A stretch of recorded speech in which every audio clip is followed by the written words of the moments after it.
Olá, começa agora mais um JR Entrevista. No ano passado, a relação diplomática do Brasil foi mais intensificada, uma das prioridades do governo federal. E agora o Brasil preside o G20, o grupo envolve as maiores economias do mundo. E para falar sobre esse assunto, a gente recebe aqui no Itamaraty com exclusividade o ministro Mauro Vieira. Ministro, obrigada por participar do JR Entrevista. Eu que agradeço pela presença de vocês. Muito obrigado. Para a gente começar, ministro, gostaria de saber do senhor como o senhor avalia o momento da diplomacia brasileira no mundo. Bem, o momento é muito positivo e muito promissor. Nós, ano passado, desde a posse do presidente Lula, ele instruiu que nós reconstruíssemos as pontes que tinham sido ou abandonadas ou destruídas com países com os quais nós sempre tivemos relações tradicionais, como o nosso entorno na América do Sul e na América Latina, os países africanos e com outros grandes centros, tanto com os Estados Unidos, como a União Europeia, como a China. Então, ano passado foi um ano de trabalho de reconstrução dessas relações, de retomada e reaproximação. Logo no início do ano, o presidente determinou que nós voltássemos imediatamente à CELAC, que é um grupo de países criado, esse grupo, essa associação, foi criada durante o seu primeiro mandato por inspiração brasileira do presidente Lula, que congrega todos os países latino-americanos. E nós voltamos imediatamente, comunicamos a nossa volta às reuniões da CELAC e o presidente participou da cúpula da CELAC que se realizou em fins do mês de janeiro em Buenos Aires. Foi um primeiro passo, ele fez também uma visita bilateral à Argentina, em seguida viajou ao Uruguai com o mesmo objetivo. Depois, ao longo do semestre inteiro e do ano inteiro, teve uma série de encontros bilaterais com o Paraguai, fez uma viagem importante de trabalho aos Estados Unidos, esteve com o presidente Biden, esteve também na China no mês de março e se reuniu pelo menos 2 vezes com líderes da União Europeia. Portanto, eu acho que foi um ano de retomada dos contactos, muito promissor, que promete uma série de desenvolvimentos esse ano, que nós estamos continuando, então, nessa linha. E quais as expectativas para esse ano? A partir desse trabalho de 2023, o que está previsto para 2024? Olha, nós retomamos todos os contactos que tínhamos no passado e esses contactos abriram possibilidades grandes, seja de novos acordos, seja de novos projetos conjuntos. Foram muitos e muitas as possibilidades que foram discutidas em todas as áreas. Nós estamos com os Estados Unidos celebrando este ano 200 anos de relações bilaterais, de reconhecimento dos Estados Unidos da independência do Brasil. Ano passado, comemoramos também 200 anos com a Argentina, que foi o primeiro país a reconhecer a independência do Brasil. E continuamos, quer dizer, com estes marcos também festivos dessas datas tão importantes, nós vamos continuar esse ano com outras viagens, com outros contactos. O presidente irá agora no mês de fevereiro, neste mês de fevereiro, ele fará uma visita bilateral ao Egito e fará também uma visita à Etiópia. Terá uma visita bilateral, mas ele também estará lá porque Addis Abeba é a sede da União Africana e ele foi convidado pela direção, pelo grupo de países que integram a União Africana, ele foi convidado para se dirigir à cúpula de chefes de estados da União Africana que acontece agora em meados de fevereiro. Enfim, é muito importante, é um dos objetivos da política externa, uma das linhas da política externa do presidente Lula, é justamente a relação com a África. Então, esse é um evento muito importante em que ele foi convidado e, enfim, nem sempre há participação de chefes de Estado de fora da região. O convite formulado ao presidente mostra o interesse que a África, o continente africano, tem em cooperar com o Brasil. De que maneira pode ser essa cooperação? Essa cooperação já existe há muito tempo. Com vários países, nós temos uma relação muito intensa com os países lusófonos.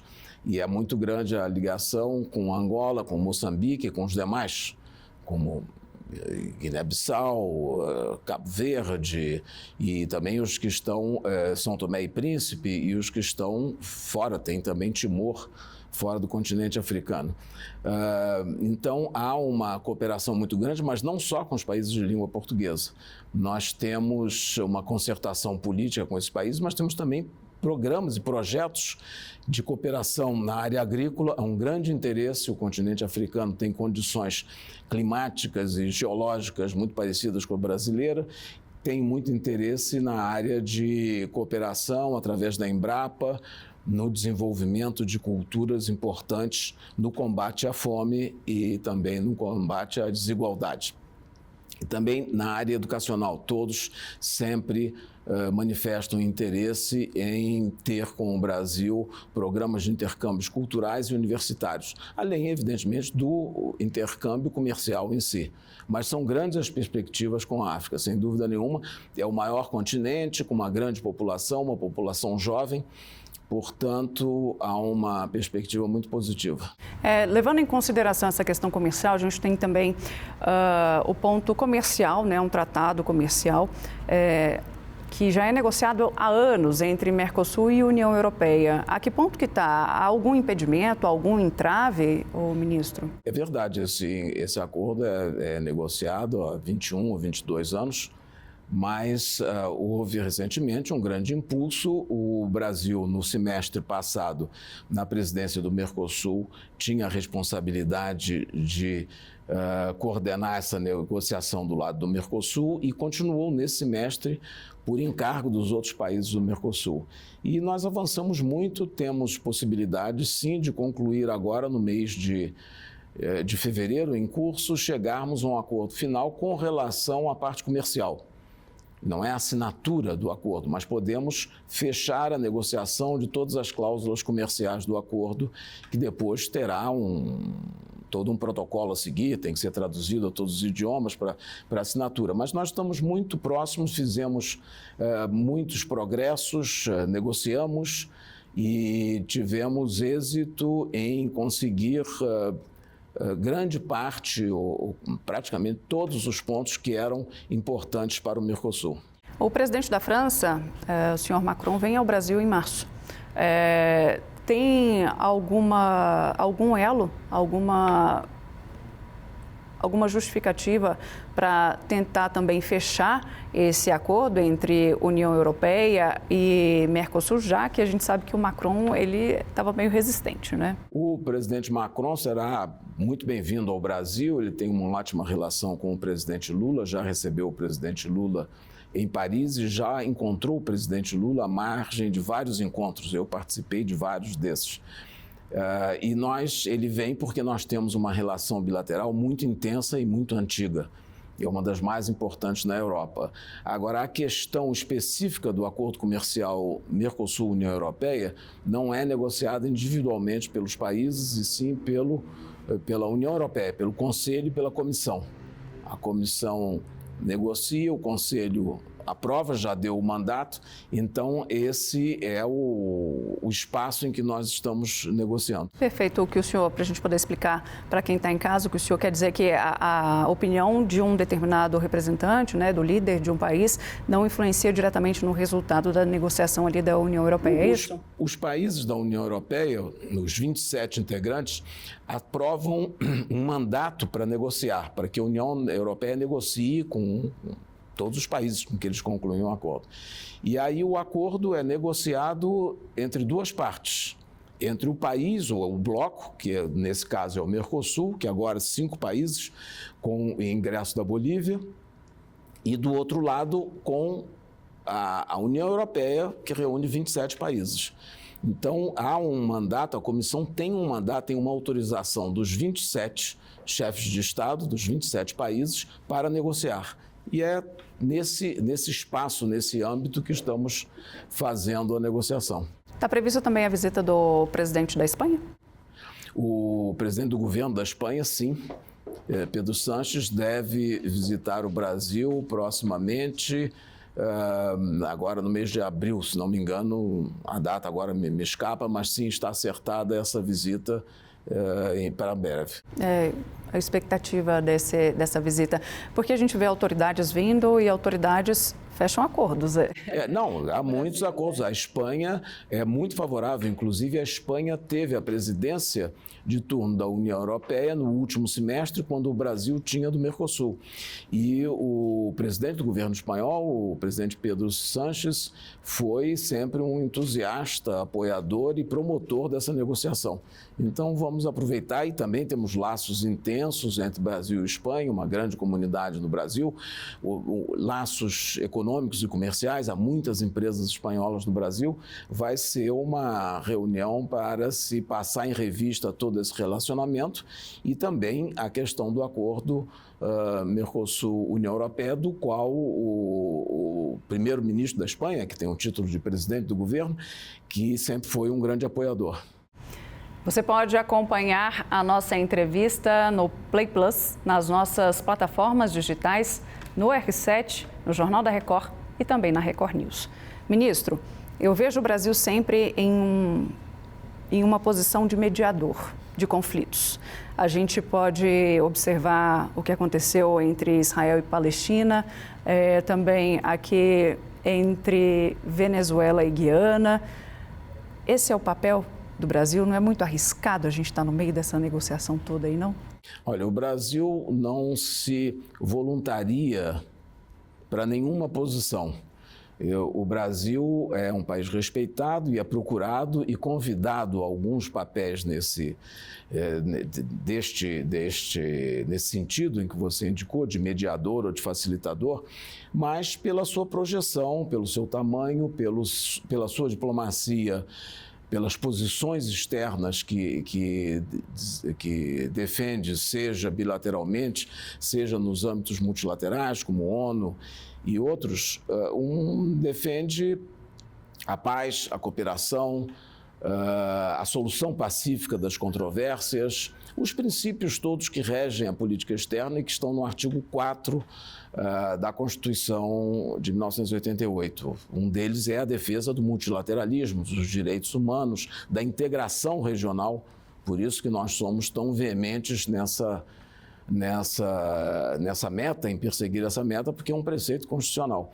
E o Brasil nunca se voluntariou, mas ele é procurado por essas posições de equilíbrio e de bom senso. O Brasil negociou 9 questões de fronteira com seus vizinhos, todas elas pacificamente, por meio de arbitragem ou recorrendo à Corte Internacional de Justiça, aceitando as decisões da arbitragem ou da Corte. Portanto, são exemplos de equilíbrio e de boa convivência na região. Portanto, eu acho que por isso que nós fomos convidados para algumas dessas questões.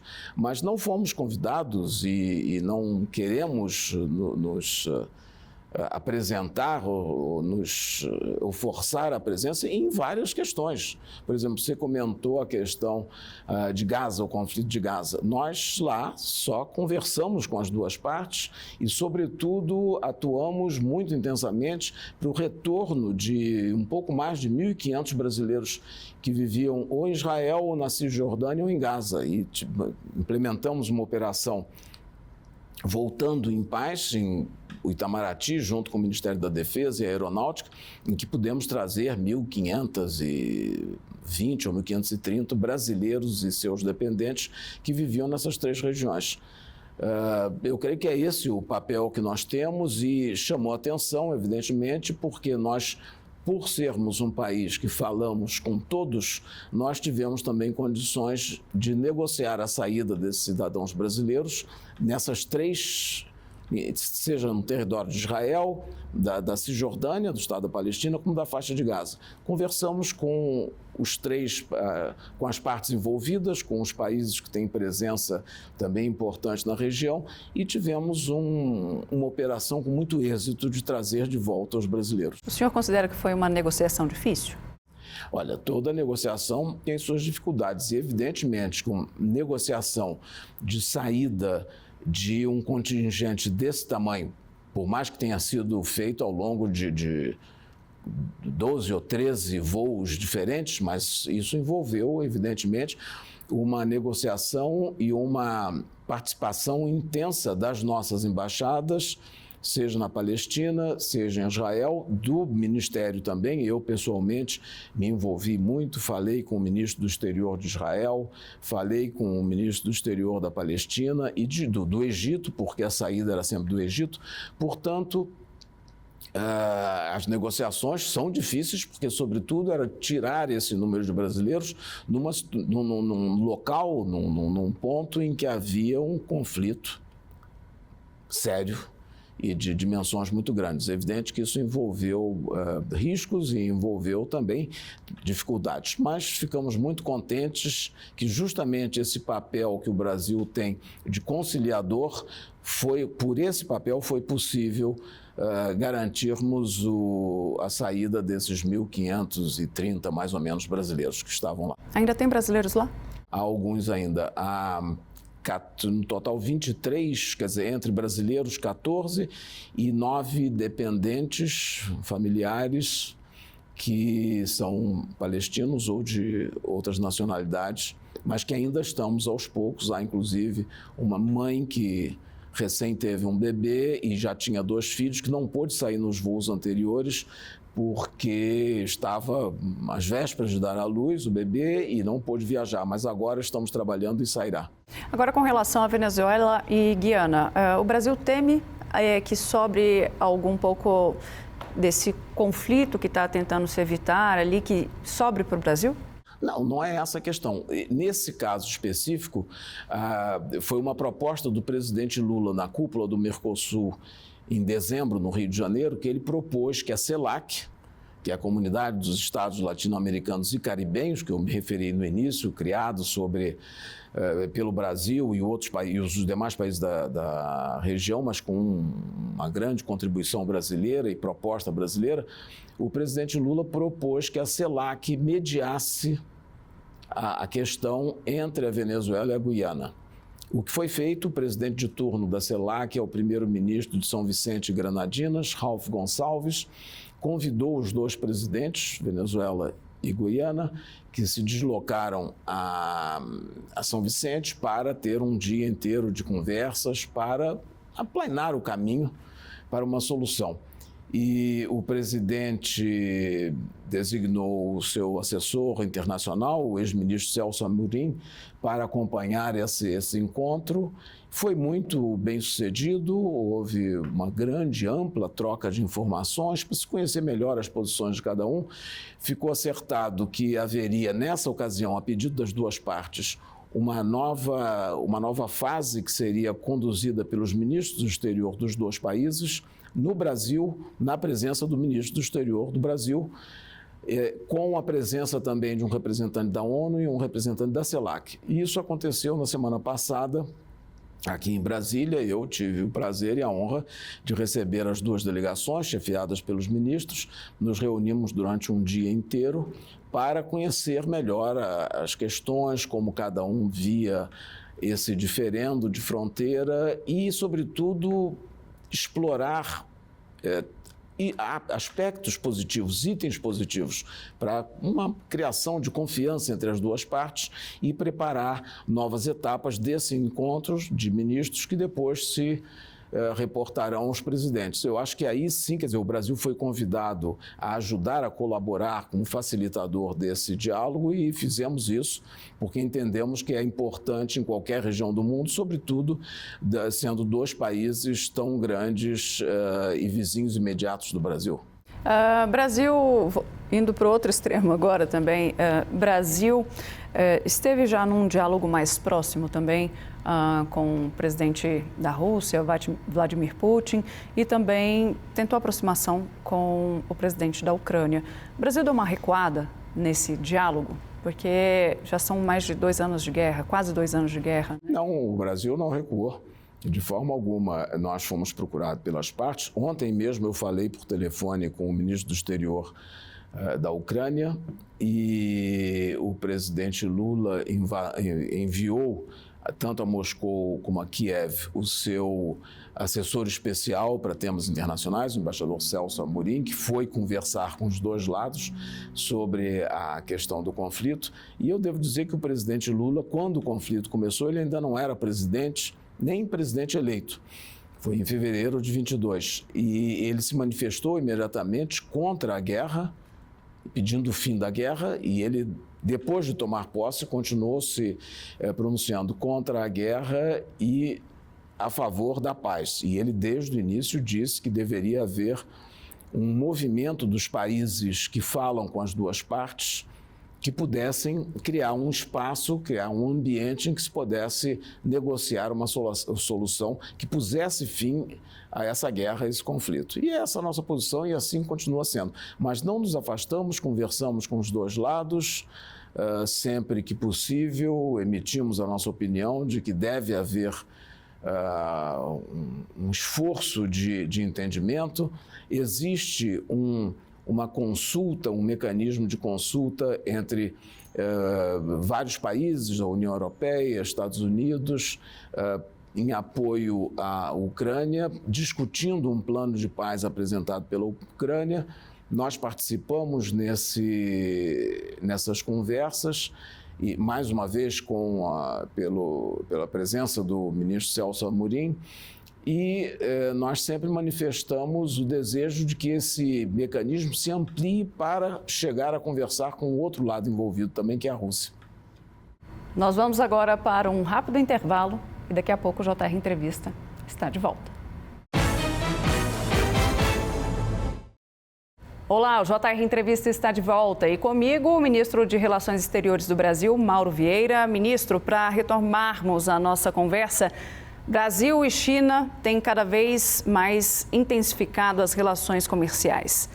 Dias atrás, o ministro de Relações Exteriores da China também esteve no Brasil, diversas parcerias foram fechadas, extensão de visto, vai abrir uma fábrica automotiva na Bahia também. O que mais que podemos esperar dessa relação? Olha, a relação é muito importante. Nós estabelecemos relações e o reconhecimento mútuo dos dois países há 50 anos atrás, e essa é uma comemoração importante também esse ano, e desde o início essa relação produziu resultados muito positivos.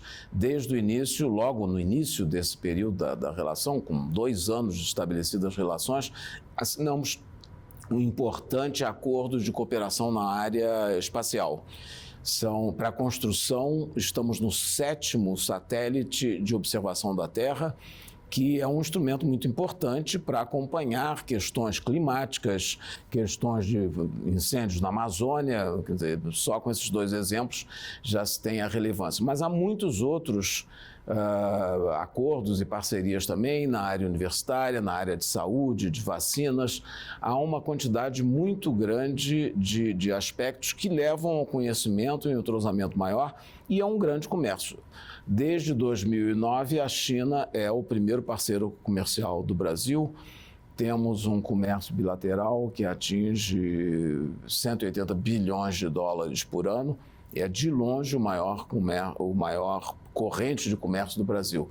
Isso mostra a importância dessa relação. E das visitas constantes, o presidente Lula esteve ano passado na China, o ministro Wang Yi esteve aqui no Brasil no início desse ano, eu irei ainda à China esse ano.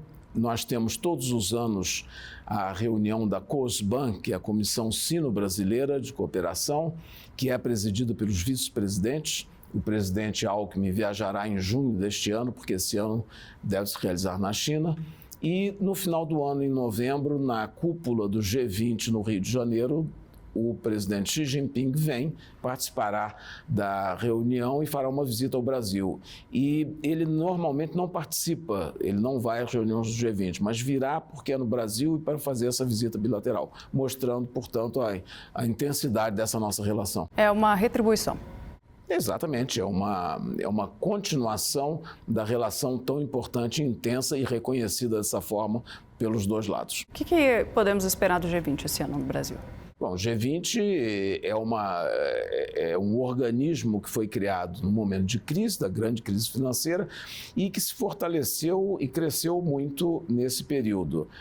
O presidente Lula estabeleceu como as grandes prioridades o combate contra a pobreza e a fome, a transição energética e o desenvolvimento sustentável e também a reforma da governança global, que é muito importante, quer dizer, a reforma das Nações Unidas e do seu Conselho de Segurança, a reforma e revitalização da Organização Mundial de Comércio, a reforma dos institutos, dos organismos financeiros internacionais do sistema de Bretton Woods, que é o Banco Mundial e o Fundo Monetário. Isso precisa ser atualizado, precisa ser um conjunto de organismos que reflitam o equilíbrio geopolítico da atualidade. Quando esses organismos, como a ONU e os de Bretton Woods foram criados em 1945, o mundo tinha 54, 55 países independentes.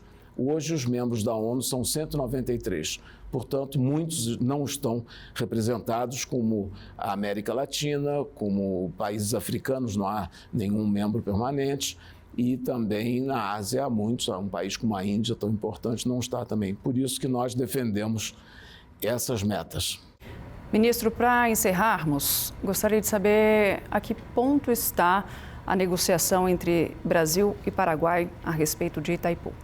Não, está muito bem. A relação, a Itaipu, a represa de Itaipu, é um exemplo de integração, uma obra de engenharia fantástica.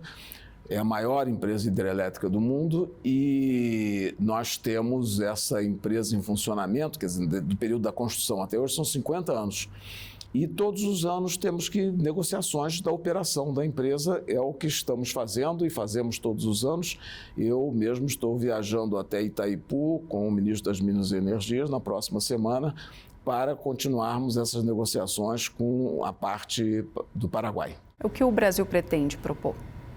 Não, o Brasil está negociando o funcionamento e, quer dizer, a cada ano se tem que estabelecer as normas e os custos e, enfim, tarifas, tudo isso. A cada ano é aprovado. Nós estamos nisso. A empresa está concluída, evidentemente, depois de 50 anos e operando, é um exemplo, sem acidentes, sem perdas nenhuma, quer dizer, é um exemplo, como eu disse, é um exemplo de cooperação e um exemplo de empresa. Portanto, nós estamos cumprindo o que estabelece os estatutos, nos reunindo a cada ano para renovar as instruções para as diretorias. Perfeito. O JR Entrevista fica por aqui. Ministro, muito obrigada pela participação no nosso programa. Muito obrigado a você.